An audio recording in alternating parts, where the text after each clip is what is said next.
আমি না, আমি তো পুরোপুরি সুস্থ। আলহামদুলিল্লাহ। সুপ্রিয় দর্শক, সালাউদ্দিনকে কি তাহলে বিষ খাওয়াই মেরিয়ে ফেলতে চেয়েছিল শাহানা? তো দর্শক বন্ধুরা, কি হতে চলেছে সত্যের মৃত্যু নিয়ে নাটকটির 11 নম্বর পর্বটি শেষ হয়েছে ইতিমধ্যে। আপনারা দেখতে পাচ্ছেন 12 নম্বর পর্বটিতে কি কি ঘটনা ঘটতে চলেছে তারই সকল কিছু বিস্তারিত তথ্য জানতে পারবেন আজকের ভিডিওটিতে।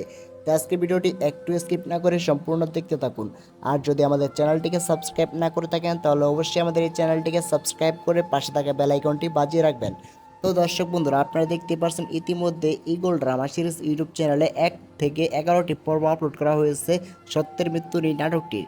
তো আপনারা যারা যারা এখনও প্রত্যেকটি পর্ব দেখেন নাই বা কোনো পর্ব মিস করেছেন তারা অবশ্যই eagle drama series YouTube channel ইউটিউবে সার্চ করে লিখে নাটকগুলো দেখে আসতে পারেন। তো দর্শক বন্ধুরা, 12 নম্বর পর্বটি কবে আসতেছে তা জানার আগে চলুন দেখে আসি এই নাটকটিতে কে কে অভিনয় করেছে। তো এই নাটকটির মূল চরিত্রে অভিনয় করেছেন সালাউদ্দিন, রয়েছে এনামুল, এছাড়াও আফরিফা খান মোমো, কথা ইসলাম, এছাড়াও রয়েছেন জুমা, আরও অনেকে। তো সব মিলিয়ে নাটকটি আপনার কাছে কেমন লেগেছে তা অবশ্যই কমেন্ট করে জানিয়ে দিবেন। তো দর্শক বন্ধুরা, এই নাটকটি কিন্তু ইতিমধ্যে দেখতে পাচ্ছেন টান টান উত্তেজনা নিয়ে এগিয়ে চলছে। তো নাটকটি কিন্তু আপনাদের দর্শকদের মন কেড়ে নিয়েছে।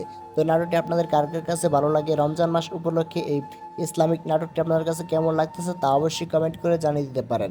তার বেশি দেরি না করে আপনাদেরকে এখনই জানিয়ে দেওয়া হবে সত্যের মৃত্যু নাটকটির 12 নম্বর পর্বটি কবে আসতে চলেছে। তো 12 নম্বর পর্বটি আপনারা দেখতে পারবেন মার্চ মাসের 13 তারিখ দুপুর 3টার সময় শুধুমাত্র ইগল ড্রামা সিরিজ ইউটিউব চ্যানেলে। তো সবার আগে দেখতে চাইলে, এরকম নতুন নতুন নাটকের আপডেট পেতে চাইলে অবশ্যই আমাদের এই চ্যানেলটিকে সাবস্ক্রাইব করে রাখবেন। তো দেখা হচ্ছে পরবর্তী কোনো নতুন নাটকের আপডেট ভিডিও নিয়ে। ততক্ষণ পর্যন্ত ভালো থাকবেন, সুস্থ থাকবেন। আজকের মতো এখানে বিদায় নিচ্ছি। আল্লাহ হাফেজ।